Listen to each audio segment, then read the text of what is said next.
Welcome to Paranormally Blonde right here on the X. I'm Sarah V, and next to me here is Dee Dee, my friend Hi. in paranormal talk. Here we are, second show, already flubbing. Yeah. It's okay. Got to get out of the way, right? Got to get out of the way. Welcome to Paranormally Blonde on our new home of the X. It's the new mainstream. And if you haven't checked out their lineup, seriously, some really cool people. Our guest being one of them. And you've got Dave Schrader and Whitney Strieber. I mean, there are so many cool people on here. So anything Yeah. paranormal you want, check KUNX out. It's super cool. Happy spring, Dee Dee. Yeah. Happy It's spring. It's spring. We made Yay. it. We're officially Yeah. here. What's your favorite thing about spring? I love the fact that because where I live, it's very hot. So this time of the year, it's like 70s, 80s. So you don't need sweaters and it's just beautiful weather and the flowers are out. Summer's very hot. So poor Dee Dee's got like warm weather year round. That's okay. Listen, we all have to suffer something, right? It can't just be one thing. My favorite thing, honestly, chocolate peanut butter eggs. Yeah, I'm pretty excited. They're in the store, and I'll fight you that those are the best.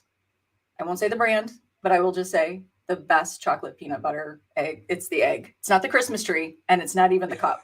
It is the egg. So stock up. Seriously, delicious. If you didn't catch our show last week, right? We had the amazing Dr. Chris Sumner.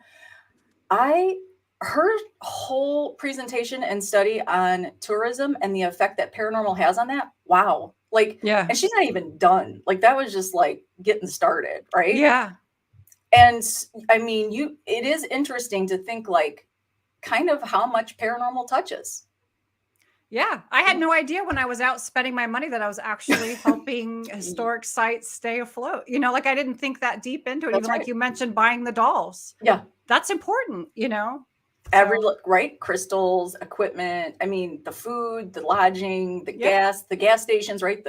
I mean, it doesn't end. And so we kind of can't say paranormal is like, it's not really, you're not the outsider anymore. I mean, we're impacting tourism. Yeah, there's a huge tourism with it now. Yeah. I never thought about it, but it's true. Right. Yeah. So super cool. Welcome everybody. Trev, Michael. Hey, the Stack from Get Haunted Network is here. Welcome. So tonight we have an amazing guest. Yeah. And I'm a little nervous because I feel like he's like his bio is so crazy, like big. It's like, are you like 105? You've done so much and he looks so young. So tonight we are going to welcome our guest, Mike Ricksecker. Hi, Mike. Hi, Sarah Dee Dee. Thank you so much for having me this evening, and welcome to the X. Thank you. We're super excited to be here. It's a cool community. Honestly, everybody's got great shows on here, and it's exciting to see all these people that we watch on TV. And Race does such a fantastic job of putting it all together. You know what? Yes. Could he be a nicer guy? We actually got to see the man behind the curtain tonight. He graced us with his presence before the show. I loved it. It was awesome. It's like, there's Race. He's not just a voice. So your bio, and I apologize pre-show. I'm going to look down. This is crazy. You're not a one-trick pony, Mike. You kind of have your hand in it all. And I love this a lot. The paranormal historian.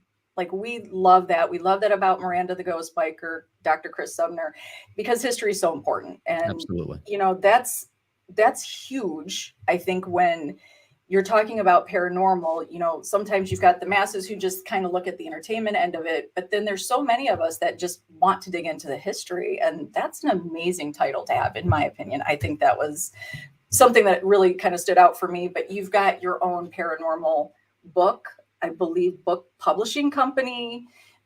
You're on every TV show ever about paranormal, I'm pretty sure. Not all of them, but a few, yeah. Pretty much, right? And then plus all your shows that you also host right here on the, you're like crazy busy. Now, Yeah, I have a few things going on. yeah, right. So Yeah. we saw you on Miranda the Ghost Biker show, and Dee Dee's like, oh, we got it. We've just never really kind of Yeah. dove into shadow people, right? Kind of blew my mind on a couple of things that you had said, and I was like, Sarah, book them. Yeah. So we reached out, and you are so busy, and we were so grateful, and you were so quick and receptive to being like, yeah, I'll be on. Absolutely. Like, Yeah. gotta be on. All right, so let's kind of touch on this. And also, you are a veteran, so thank you for your service. Yeah. Was this something that you kind of were always a part of, or how did this even become this big Yeah. thing for you? I mean, it's something that's always been a part of my life. I was a very young experiencer, about 8 years old when I had my first shadow person encounter. Basically, it was one of those, woke up in the middle of the night. There was this tall, dark figure standing in the corner of my bedroom. I had no idea about shadow people, shadow entities, anything like that back then. I just thought there was an intruder in my room, and he was about to kill me, because that's about what you think at 8 years old. Yeah. Fortunately, I'm still alive to tell the tale, which is great. But it did get physical with me. It approached my bed, leaned over. I'm trying to scream. My mouth opens. Nothing's coming out because I'm just too terrified. And it leans over my bed. I'm looking up into this blank black face. There's nothing there. No eyes, no nose, no mouth, nothing. And then he grabbed my wrists, crossed my arms across my body like that, and then ran off down the hall, of all places, into a closet. So I found my voice, found my legs, ran off screaming to my parents' bedroom. And they're trying to console me, calm me down, and tell me that I just had a bad dream. But I knew I hadn't had a dream. I was awake for this whole thing. And that was the first major experience. 5 years later, we moved into a new house, and there was a different type of shadow entity there. Is more translucent in nature, did not get physical or anything like that. It was one of those that just kind of would like peer into the room, and you'd look at him and he'd take off. And it was activity that happened for about 3 or 4 months and then just kind of subsided. But the moment where I knew that this was something that I was going to be involved with for the rest of my life happened. It was like some point during my freshman year of high school. And my friend David and I were at our friend Lori's house. It was an older house in the downtown area of the town in which we lived. And we're just, in her living room, shooting the breeze, talking teenage drama, all that sort of stuff. And then all of a sudden, Lori says, I think my house is haunted. And, David and I kind of perk up like, oh, okay, this is interesting. And so she starts telling us about, some different stories of the house. And there's a, old family cemetery in the backyard, that sort of thing. Her concern was that in her bedroom upstairs, there was this wall that she would try to tack up posters and things on, and she couldn't keep anything tacked up on there. It would be like an hour, a day, a week later, it would always fall down. So we're going to go have no idea that, this is technically a little paranormal investigation, but, we're going to go check it out. So we go upstairs and, we're looking at the room, looking at the wall. Lori's continuing to tell us more stories. And David, I didn't realize at the time, he was very, very sensitive. He put his hand flat to the wall like that. And all of a sudden he turned this bright, bright red, started sweating profusely. And I'm looking at David like, oh my gosh, what in the world's happening to my friend? I'd never seen anything like this before. So he starts going like wall to wall in the house, seeing if there's any other like little hot spots or whatever. And that was the moment that I knew like, wow, this is fascinating. And somehow, some way I was going to be involved for the rest of my life. Oh, yeah. Like that's pretty interesting to think like that you just know you're going to be involved. You didn't have like a big fear, or did you just kind of feel like? No, it was fasciation. Just fascination. Yeah. It takes over, right? Yeah. I always say that, when you watch a scary movie and you're hearing, you're watching somebody react to something and they run and you're like, I would run too. It's like, no, you don't. Most times you're like, what was that? Right. You find yourself going right to it. So Yes. fascination does usually win. So do you feel, since you had shadow people, and I don't know if I have ever had that experience per se, I don't know that I can say that for a fact, but I mean, you remember they were shadow people. So do you feel shadow people and ghosts are completely two different things? It depends on the shadow. So, and I'll get that question a lot. What is a shadow person? Is it a human spirit? Is it an interdimensional being? Is it an extraterrestrial? Yes to all. Because they can be. Some shadow entities are actually human spirits that can't fully manifest and just they come off as a shadow instead of an apparition. I've even seen rolling black smoke morph into the apparition of a little girl. There were 5 of us that witnessed this one night, which is absolutely fascinating. Uh, um, I think a true shadow person is a interdimensional being, something that has crossed over into our plane of existence from somewhere else. They could be time slips.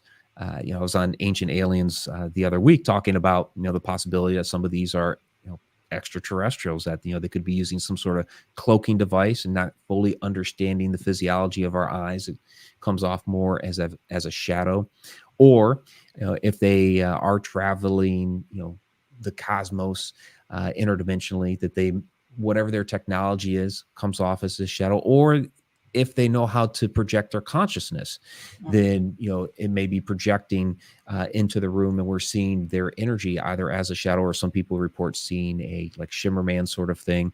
And the same would be true actually of astral projections, that some of these could be astral projections of a human being from maybe across the country or whatever, that is in the room. Or just the example I like to use is a grandmother who lives some distance from her daughter, and her grandchild wants to go visit, knows how to astral project, puts herself into their household, and maybe it's late at night and they wake up and they see this figure there, and it's just grandma. So a lot of different possibilities here. I love that. Could that be like when people, I've always wondered if like when you're dreaming and you have a dream that's so vivid and it's like you're there witnessing somebody else's life, are you then a ghost to them? Are you actually astral projecting through a dream? Have you heard of that? Does that make sense? Yeah. In some of these cases, we are actually the ghost of them. Those are kind of more of like when you're experiencing a time slip, where, you're viewing a ghost or something like that, and they turn and look at you as if you're the ghost. That's more of kind of like a time slip. Some of these dreams, I think what's happening is that we are entering into other realities. Whether it's another point in time or some sort of, parallel dimension or something like that. People talk about the multiverse and all that. I don't think we quite have a grasp on exactly what that is. We have ideas, we have science fiction that tries to make sense of it. But I think it's a lot deeper than we're just really scratching the surface of what that really is. So then really, if we experience a shadow person, I mean, there's no way to even know at that moment which one you're dealing with. Is it extraterrestrial? Is it astral projecting? I mean, could it be how it makes you feel? Is that one way of figuring it out? I mean, how, you hear so many people say they're negative, shadow people, they're negative. It means they're going to, so I always get really weirded out by that, because it's like, so are they evil? Are they not evil? But if you're saying it could be anything, it can be anything. And yeah, people are too quick to jump to the, they're all evil sort of thing, because a lot of them are not. Sure, some of them are, and I'm not going to discredit that. Yes, there are evil shadow entities out there, but I think like humans, some are good, some are bad, and that might be a little simplistic. But I've heard accounts and stories from people where they've been more benevolent in nature. I've been on cases where they've been malevolent. Most are really just rather benign. They're like the standing, watching, staring, observing sort of thing.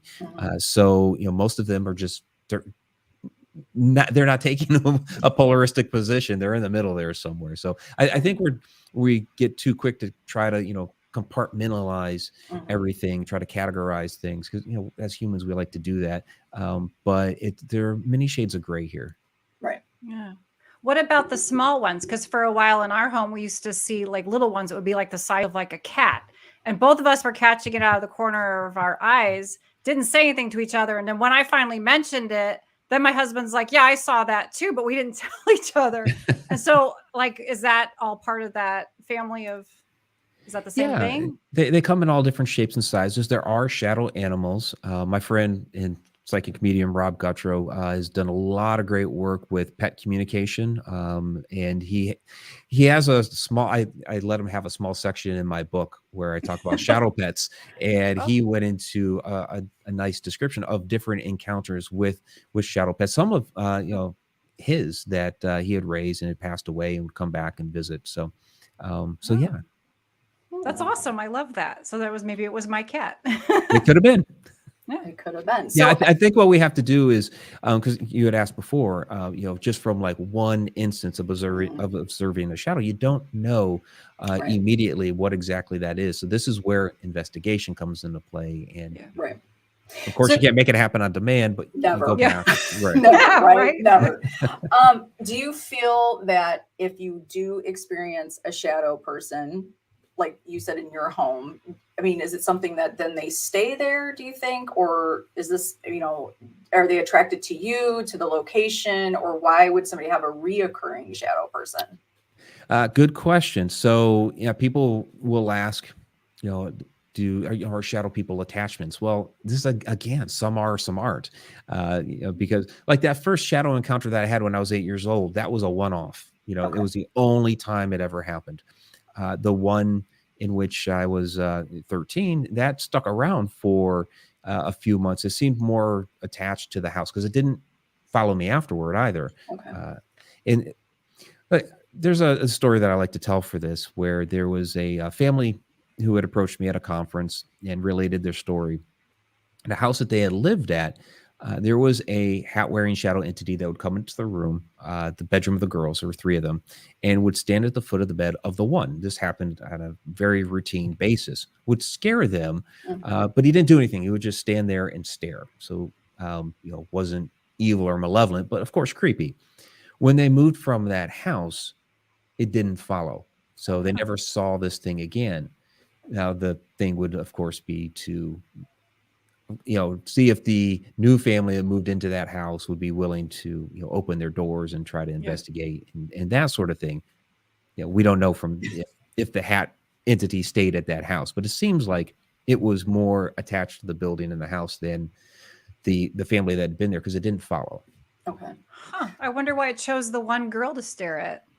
That's interesting. Don't know. Was it the girl? Was it where she was sleeping, like where her bed was positioned? Yeah. Don't know.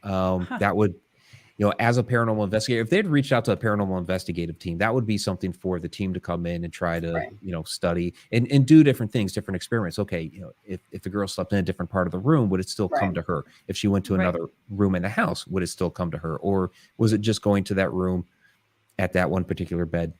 Yeah, we don't know. Right. So then we don't know if shadow people are residual. Can they be both residual and or intelligent?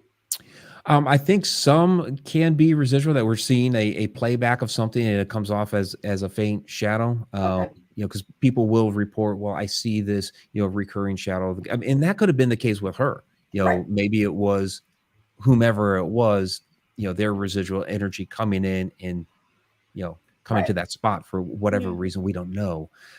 So yes, that is possible that some of these things that we're seeing are residual, but many are very intelligent as well. Well, we have kind of a cool, I think, treat, and we've got Mike here, so we want his eyes on this. Dee Dee was going through some of her evidence from the Queen Mary, which how many times have you been there, Dee Dee? I've only been there twice. Once as a child, and then my husband and I went back. We got lucky. We went on like a Friday. It was like raining a little bit, so there was like probably like 10 people on the whole ship. So it was like we had the ship to ourselves. Nice. And so we just started investigating because why not, right? Yeah. When you have the opportunity. Yeah. So she was going through her stuff last night and she's like, okay, you got to see this. I was going through my stuff and I have this little gift that I didn't even realize I had. It was, so she's like, you tell me what you see. And it was immediate for me to take a screenshot of exactly what she didn't really tell me. She just says, here's where I think. And it was like, is it this? And so we're going to play you her little video so you can see for yourself what you do catch or don't catch, but keep your eyes open. So let's see. Do we have Reese here? Mike, this might be where you can do a little song and dance for us. Maybe. There we go. I knew we were going to fit it in there. Oh, did we lose Race? I don't know. I don't know. Oh, no. Well, we really do have a video on that line. Yeah, there really is a there is a bit. I did get a chance to see it. This is the same one we saw earlier? Yeah. Okay. Oh, there we go. Oh, there we go. Okay, there's the still picture.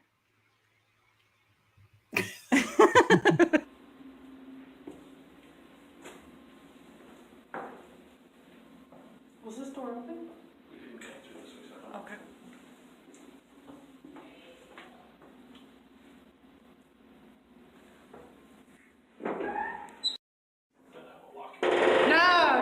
me in. Now I'm in the isolation ward. I have the door shut. Okay. I don't know. Did you guys catch that? Like, and I noticed, I feel like this time around, Dee Dee, I felt like it moved too. Right? Did you see Yeah, that? There's some wavering there, which is interesting. Yeah. And that makes the clip compelling.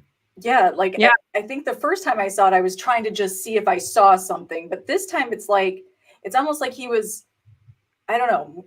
I dodging feel like he's swaying trying a to get little out of the bit, yeah. way. Yeah, that was a little creepy. And so I took a screenshot, the original screenshot. If we can put that up there as well. There we go. So to me, it was obvious. I circled it, sent it to Dee Dee, and was like, is this what you're talking about? And then I do what I do, which was filter it through a couple different things. And really all I'm doing is just contrast and brightness. I don't do any other. And sometimes I'll do the structure just to sharpen it, but I don't really do anything. So the second picture that I filtered just to see like, okay, like, is this something that feels more tangible, right? Or is it pareidolia, right? You kind of go through all because Dee Dee was like, look, I'm willing to debunk it. Right? And then the third one, I see this is where it started to creep me out a little bit. I'm not going to lie. I don't know why, but I just feel like you could almost see his face in his hat. He seems pretty prominent to me. And picture number 4. That's the one that freaks me.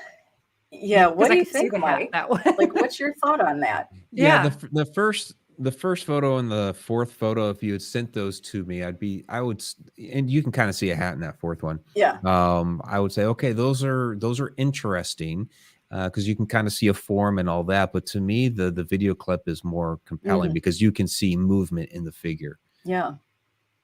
I mean, that is because you see her pan back. She doesn't react to anything while she's doing a video, right? You're not reacting, but then when you do pan back, so you don't see it. I didn't see anything the second go around, so it's not Dee Dee giving off any shadow. Right. It's real. That second go around is real quick, but it's not there. Can I hear you, Dee Dee? No. Nope. Lost the sound. Yeah, her mute icon. There we go. There we go. Yeah, it's a very interesting, to me, that's a very interesting photo or video. And, we were discussing it before show, and she's like, you can hear her do a little freak out because her husband's going to lock her in there. And she said, I had such a big response. Is that kind of what brought something forward? I have fear, but it wasn't fear of like a spirit. It was a fear of locked in this metal little tiny room.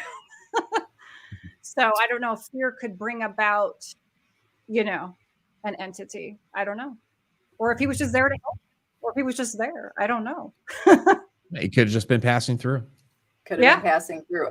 Maureen, a little witchy, is saying she sees more than one. I think I was so focused on just he was so front and center, right? Like it was like, there he is. I felt like hat and trench coat. And then we started talking about the Hat Man last night, and then it was like, yeah, let's not discuss him. Thanks a lot. Nobody wants to discuss the Hat Man, right? So not before bed. Not before bed, please. But very interesting. I mean, you just kind of look at him, and I don't know that I feel that he's looking at you, Dee Dee, but then I don't really know where you are in the video as you're taking it, right? It doesn't look like he's head on with you. I don't know. What are your thoughts on that? It's interesting because I was in like a dark area. So, I mean, but I feel like being that he started to move, he must have been aware of me, unless I just happened to catch him just making his own movement and had nothing to do with me. I don't know. Yeah. I want to go back very badly though and see if I can recreate that. And does anybody else have that experience on the Queen Mary of seeing a shadow? Well, that's another thing. Yeah, that really I was like all over the Queen Mary for that. But I have another question. Since we're talking about shadows, I want to ask you about bright lights. I've been like binge watching all your stuff, but I didn't come across that yet. And so one night for about a week, I woke up like 2 or 3 nights and I had like a really bright light in my face. And it was almost as if someone had a flashlight right in your eyeball. But the second I would open my eyes, it was complete darkness in the room. And there's like no phones that were going off. And even if it would have been on my nightstand on the shelf. So it wouldn't have been like right in my eyes. And it happened for a couple nights and then it stopped. I went to the eye doctor. He had no explanation, but he did kind of look at me weird. And then we asked the haunted MD and he didn't have an explanation for it either. So have you heard of that? Yeah, that'll happen sometimes. So I do have one story in my book, A Walk in the Shadows, where the woman had seen the bright light, but she did have an experience with a shadow entity following that. And then when it ran back out of her room, she saw the bright light again. When she woke up the next morning, the room from which the light was coming out of, all the electronics in that room were fried. And she ended up calling the fire department to have them come and inspect everything. So that does happen. You do get some periodic reports of when people, witness shadow entities, or even, some other different types of paranormal activity where they will see the bright lights and the flashes. And it's all theoretical, but there is an idea that the flashing of the light is that moving back and forth between one dimension and another, and there's an expulsion of energy when that happens. Were your little shadows, Dee Dee, was that around when you were seeing the bright light, or since there could be a connection to seeing a shadow person or shadow being? I feel like it was after, but I can't be sure. Yeah. So yeah, could be. I mean, I always seem to have some kind of different thing going on. Ever since I started getting interested in the paranormal, I seem to notice things. So I don't know. Your awareness, right? Yeah. So I would think the only experience, and I don't know that I can say it's a shadow person, but I'm curious, if I do distant Reiki, I do work with some paranormal investigators after a little bit more negative investigations, if, we do distant Reiki together. And I did have one experience with an investigator where when I close my eyes, obviously when you close your eyes and it's light outside, you can still whatever, right? And you start to see color and you do the Reiki meditation and you can see all sorts of things. But I had one experience where I literally could see a shadow walking back and forth with my eyes closed, like a complete form.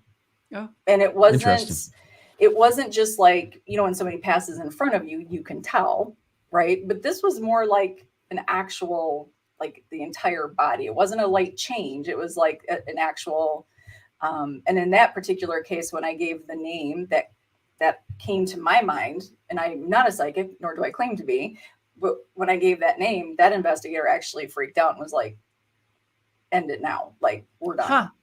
So, yeah, and it would be interesting to me, especially when you're talking about these being interdimensional, and when you're practicing any kind of energy healing, I mean, right, you're changing vibration, you're working with frequency. So does that allow those things to come in?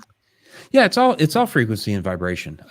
You look at the universe, down at the molecular level, each tiny atom is vibrating to some degree or another. So nothing is actually solid. It's all vibrating.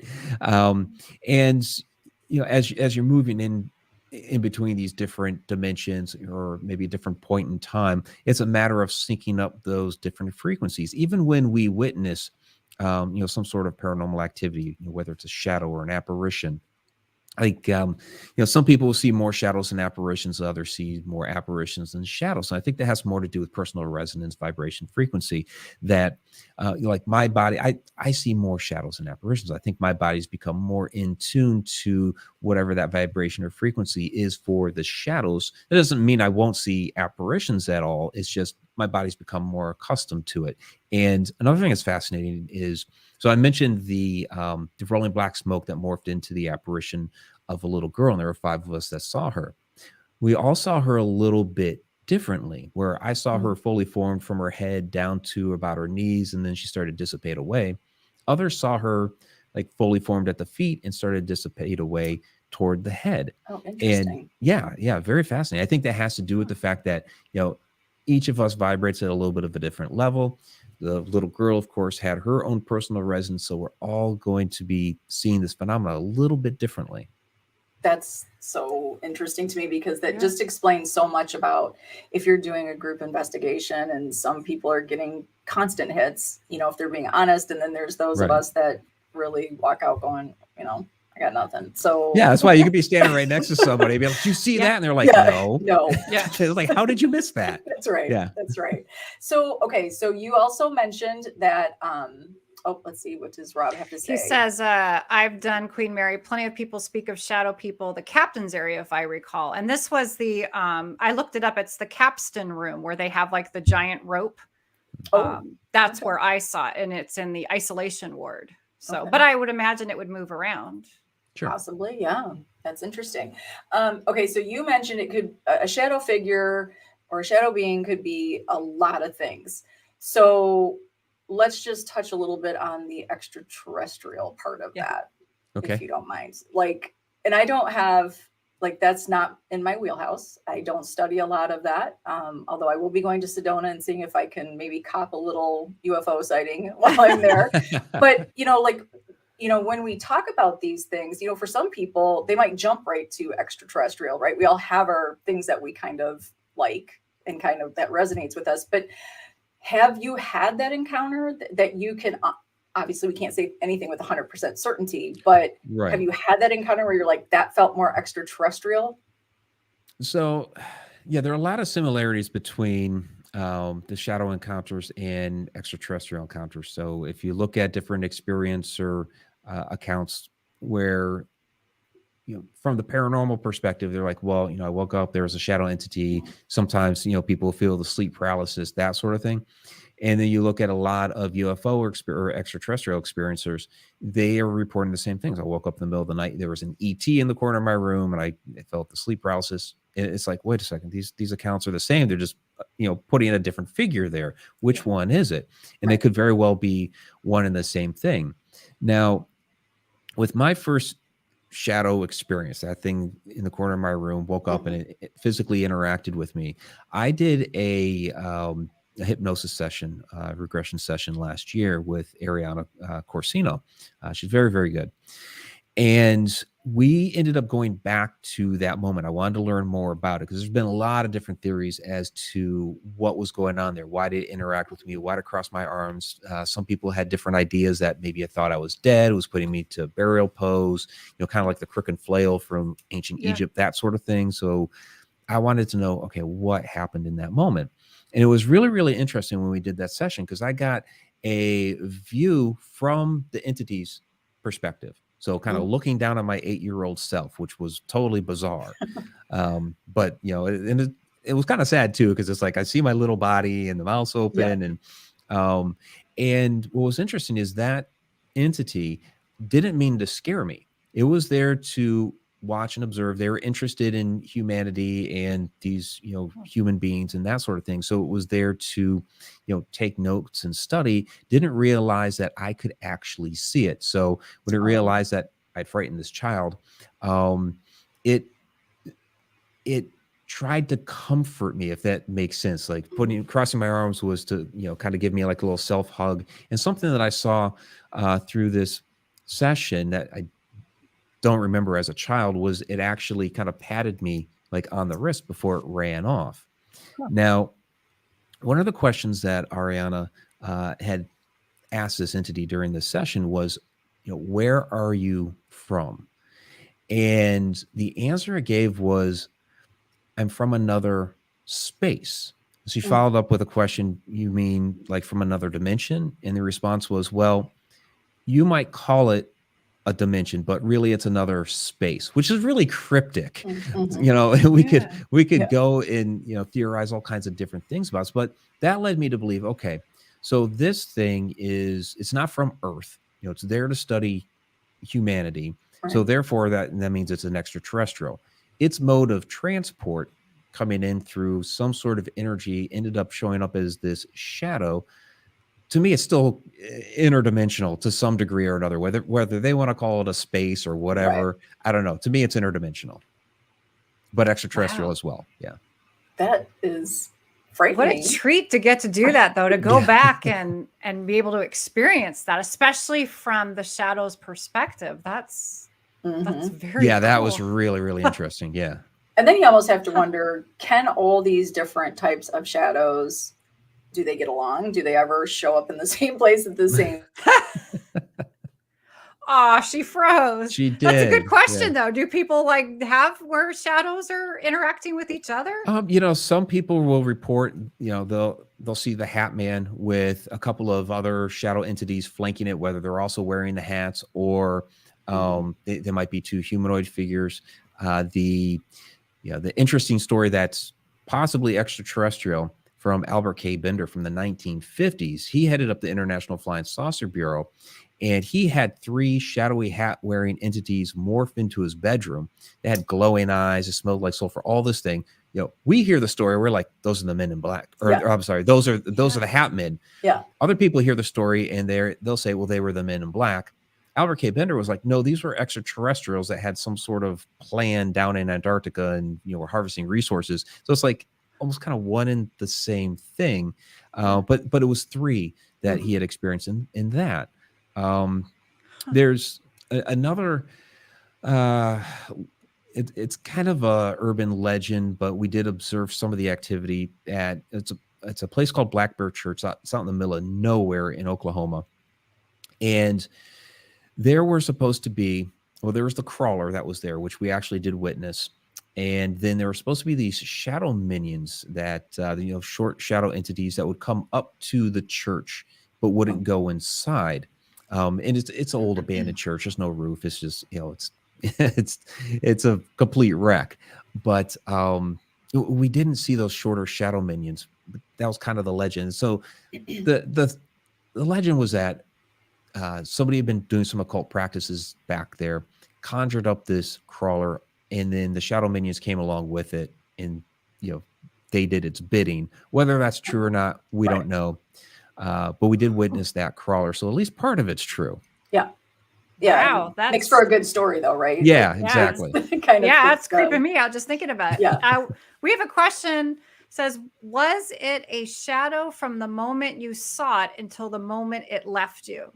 Yeah, it absolutely was. Yeah. So he never changed. He was never always... changed. Yeah, that first one never changed for him. It was full solid shadow figure when I first saw it, and then when it ran off, it was still a full solid shadow. Now, the one that was more translucent that I saw when I was 13 and was kind of recurring, when it would take off, and it ran off very, very fast. It was hard to tell if it, maintained shape or anything like that as it ran off, because it was just,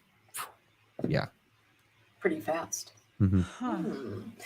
And I'm sitting here wondering as well, you were talking about how you guys saw the little girl manifest from a black smoke, and, some from the top down and some from the bottom up.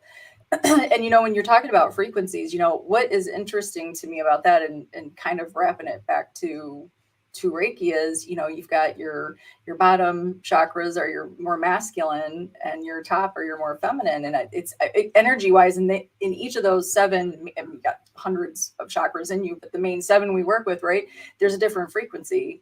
So I wonder if you had that experience, and like you said, you can't have one on command. You can't say, okay, let's do this first, but pre-Reiki, and then let's balance ourselves and see if we see it differently. But I'm curious if that's kind of what we're talking about when we talk about like how people do envision this stuff, and if that shows where there's a blockage or an imbalance, and and that's why you're seeing what you're seeing at the time. And I think that's what's really interesting to me about this whole experiment. And shadow people really sort of, when you explain it and describe it, even on Miranda's show, it just makes it less scary to me. I mean, there's some scary aspects to this, but there are some scary ones, but but a lot of them are not. I think a lot of them are just misunderstood, because we see and perceive it a certain way. We've been taught, I guess ever since we were very, very little, it's kind of a cultural thing that things that are dark and shadowy in nature are evil and that sort of thing. That, and of course we have our our movies and television shows where no good comes from a shadow standing and looking at you at your bed. Right, exactly. I mean, that is startling to just have something show up in your house. Right. Well, yeah, and again, I had no idea about shadow entities or anything like that. The first thing that your mind goes to is somebody broke into the house. And so you're scared that you're going to get mugged, robbed, killed, that sort of thing. Right. You go to the real life things. Right. What does this say? Deborah says, is the unbalance you or the shadow? I would think it would be the living, because I almost Yeah. feel like once something is there or in universe, there's no mistakes there, right? Like that's their frequency, that's their vibration. We're the ones that are kind of bombarded with distractions and right and all the different things that we have going on that kind of screws it up, diet, right? Alcohol, like anything that we do to ourselves. So I just wonder, I would think it wouldn't be the shadow that's off on their frequency. I just think, it, like you said, Mike, it's just how you see it. Yeah, they're entering our dimension of whatever frequency that they're on, and we are either going to that's either going to fall into our range or it's not. Our eyes only see into a certain a certain spectrum, and there are many things beyond that. We would be surprised if we could see everything what's actually going on around us. So it's very, very limited as far as what we can see. And speaking of, just to throw this out there, people will talk about seeing something out of the corner of their eye, and they turn and look and it disappears. Right. There's something that it's a technique known as averted vision. Okay. And stargazers will use this, where you can the sides of your eyes. So the way your eyes are constructed, you have rods and cones, and the cones are more toward the center of your eye near the optic nerve, and they're the ones that give you color and definition to the objects you see, where the rods, which are more on the side of your eyes, take in light. And so you can actually see a tiny bit into the infrared out of the sides of your eyes. So stargazers will use this technique called averted vision to actually be able to see celestial objects from the side of their eyes, because it's taking in more light.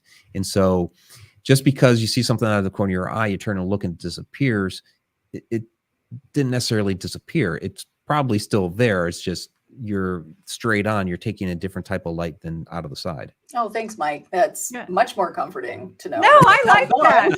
It's still there. You just it's can't still see there. It now. You just can't see it. Yeah. That's great. I love that.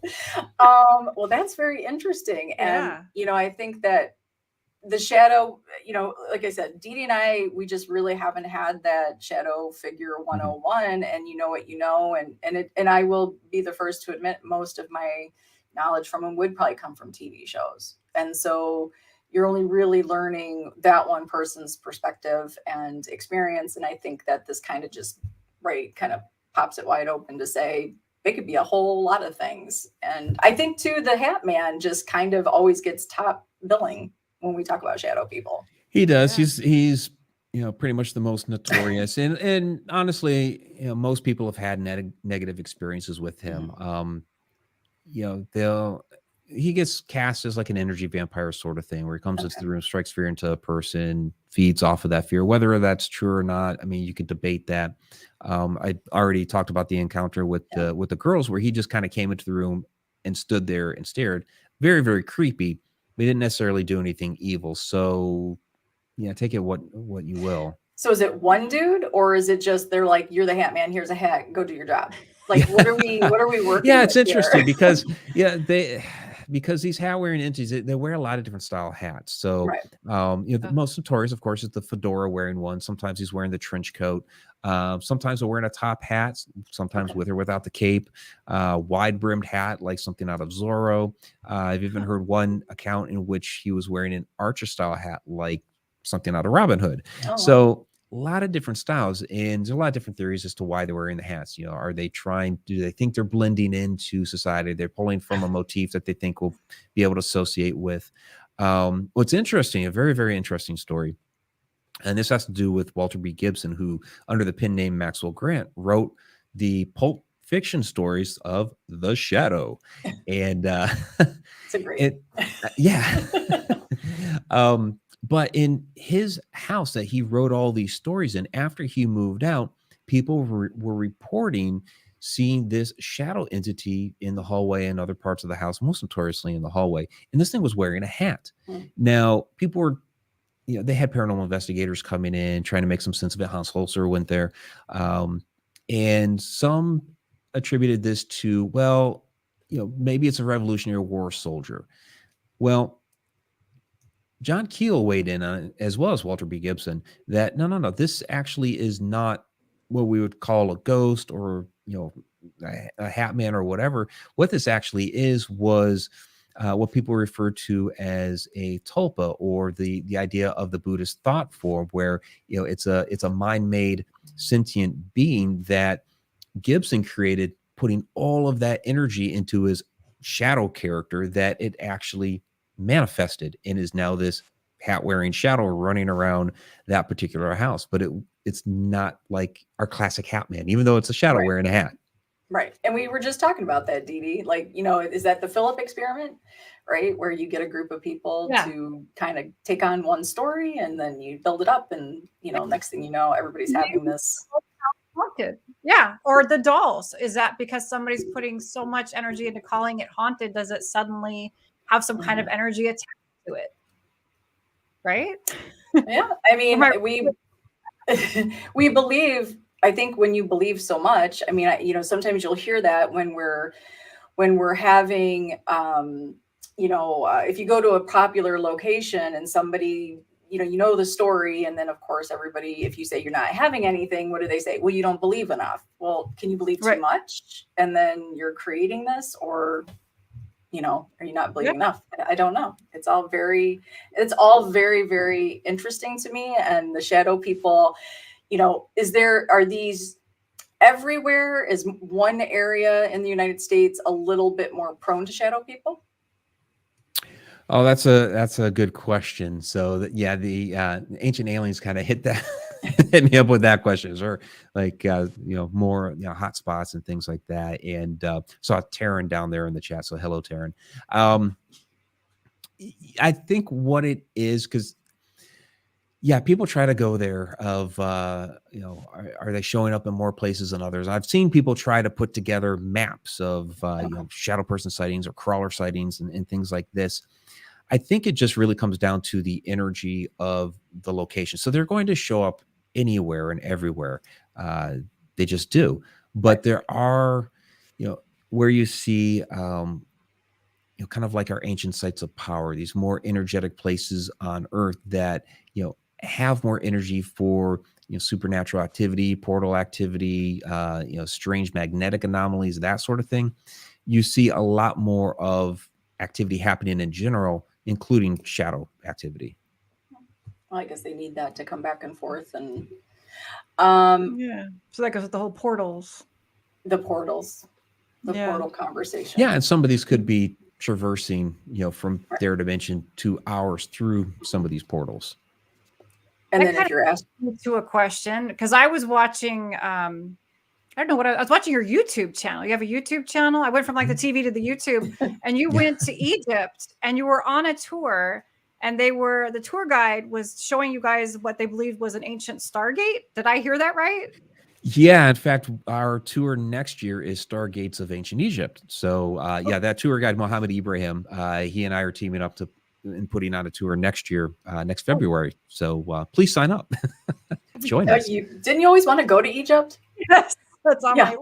Well, that's come on along. That's just synchronicity. It's fantastic over there. Yeah, there are places where it's right in plain sight, where you actually see, the hieroglyphs that say Stargate. So it's right there. And the one that is amazing to me, Hatshepsut's temple. So, you go up the stairs in what they call the Holy of Holies. There's this cartouche back there with these stars. Now, the whole setup of this temple is in that cartouche with the stars is another way to designate Stargate. And actually, on the door outside, there are the hieroglyphs that actually say Stargate as well. But the whole setup of this, as you walk up the stairs, alongside the stairs, it's been changed over the millennia. They used to be two snakes coming down and forming up as statues at the front.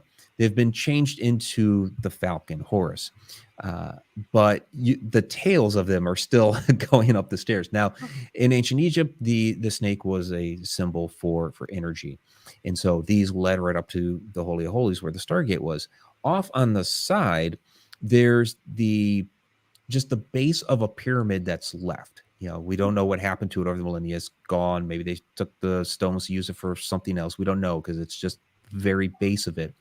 But if you subscribe to the idea, like Christopher Dunn's theory, that many of these pyramids were actually power plants, well, then you would have like a mini power plant next to this temple with all of this Stargate symbolism. So was this actually an operating Stargate?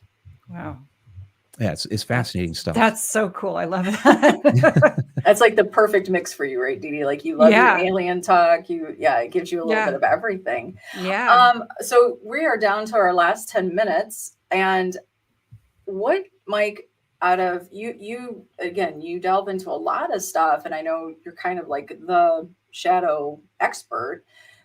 What's the craziest, if you haven't already shared it, what's the craziest shadow story you have heard? Oh my gosh. I've had there are a lot of crazy stories that have been shared with me. I've had a lot of crazy experiences. Because I've seen shadow entities forming up in the woods, and then this, like, I would call it a living spider web, this white slinking thing through the treetops when you had all these little shadow entities along the bottom.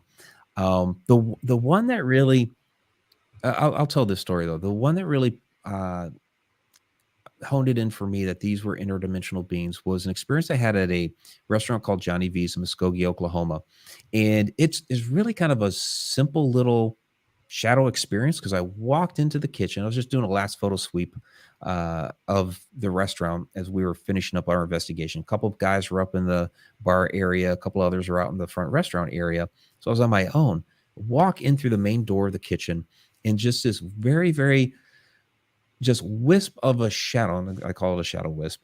It was tall, narrow, very, very translucent, very, very fast, just darted right across the kitchen and boom, slammed into this side door of the kitchen. It was just this little flimsy metal door that waiters and waitresses would use to carry large trays of food through. You could tap the thing and it would move. But the interesting thing is that the door did not move.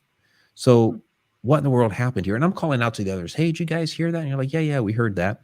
For a moment, I thought, okay, maybe they're messing with me, threw something at the door. I started asking those questions. You guys throw something at the door? No. And even if they had, the door would have moved. I actually walked through the door. I'm looking down the ground. No, there's nothing down at the ground that they would have thrown. So here's what I think happened. I think when I walked into that room, that this shadow saw me. Maybe it saw me as a ghost. Maybe it saw me as a shadow. I don't know. But I think that we had something cross-dimensionally was happening here. It was on its plane of existence. I was on mine, and we had a little bit of a bleed over, and it saw me, and I scared it because that thing went running. And I think on its plane of existence, it just, boom, slammed right through that door and went running off into the dining room area. But on my plane of existence, the door didn't move because it's two different dimensions. However, the sound works on a different frequency, a different wavelength, and that was able to traverse the dimensions, and I could hear it but not see it. Wow. Interesting. Wow. So in my book, A Walk in the Shadows, I have a nice little diagram, that kind of depicts all that. So. Can we teach ourselves to see this? Do you think there is any way to bring yourself into the right vibration or frequency to see this? If you think you can't, do you teach that? I don't teach it. I did start to kind of toy around with the term like shadow medium. Okay. Because I do think that people can tune into shadows more than apparitions, and vice versa. There may be a way to be able to teach yourself to do that, to bring you to whatever that frequency is, to be able to see it. I mean, I think there's a lot that we have not tapped into yet with our consciousness. And I believe we should be able to bring ourselves either to a higher frequency, a lower frequency, be able to see some of these different things that we don't normally do.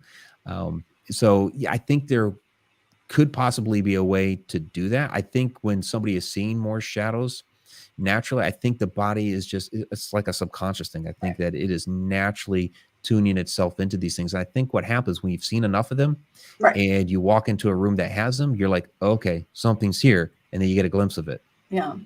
I wonder if you could do like a singing bowl or tuning forks, if you brought that with you. Does it have to come from my body in order to see that, or can I bring a form of that? It's something like that might be helpful. I did bring tuning forks into the Great Pyramid of Giza. Okay. Oh, Cool. So yeah, I mean, basically to confirm that the pyramid is tuned to the key of F sharp, which it is, and that was amazing to see. Huh. But yeah, you could probably use something like tuning forks to help if you could figure out what Like- that frequency is. Right. Yeah. Little artificial, right? Like see if you Yeah. can just, I don't know, Huh. edge them out a little bit. So this is just, I mean, obviously we can go on for hours and Yeah. I'm not allowed. So Mike, how can people find you? Yeah, you can find me MikeRicksecker.com, has links to all of my books there. You can also find me at ConnectedUniversePortal.com, which is my online learning platform. I have an entire online course on shadow entities, as well as we have weekly classes out there. There's an Egypt class, all kinds of stuff that's out there. Oh, interesting. Well, Oh, yeah. And now I'm trying to, you have a handful of books and I don't know which way I want to go first. I'm sure I'll have them all. Where do I start? Do I just go the obvious and do shadow figures? You could, yeah, that's probably a good place to start. Yeah. You would certainly learn a lot more about my experiences as well as experiences that all these people have had. And I get into a lot of different theories with that. I mentioned astral projection. I get into light beings. I get into doppelgangers, all these different ideas of what they could possibly be. Plus, I get into the history, where we see these shadow entities, through ancient Sumer, ancient Egypt, even the spiritualism movement. We see reports of shadow entities. So yeah, I would start there. Then maybe the Alaska Triangle book, because that's where I start. The first chapter of the Alaska Triangle book, I get into a lot of the energy when it comes to portals and vortices and things like that. Sold. Done. I'm Yeah. reading that tonight to start reading. Thank you. Awesome. Well, Mike, thank you so much Yeah, for thank you. taking the time and joining us tonight. I know it's definitely been something that Dee Dee really was just like, we got to get Mike. And, when you were on Miranda's show, it was just like, yeah, we got to see if he'll come and hang out Yeah, with Miranda's us. So fantastic. she's Yeah. awesome. She's Yeah. an awesome chick. So thank you so much for your Thank you. time. Guys, like always, Paranormally Blonde right here on the X. It's the new mainstream. So check us out every Monday. Did I just say Wednesday? I don't hope know. not. So Monday. I gotta get used to my day Yeah. slot here. So it is Monday, 7 p.m. Eastern time, right here on the X.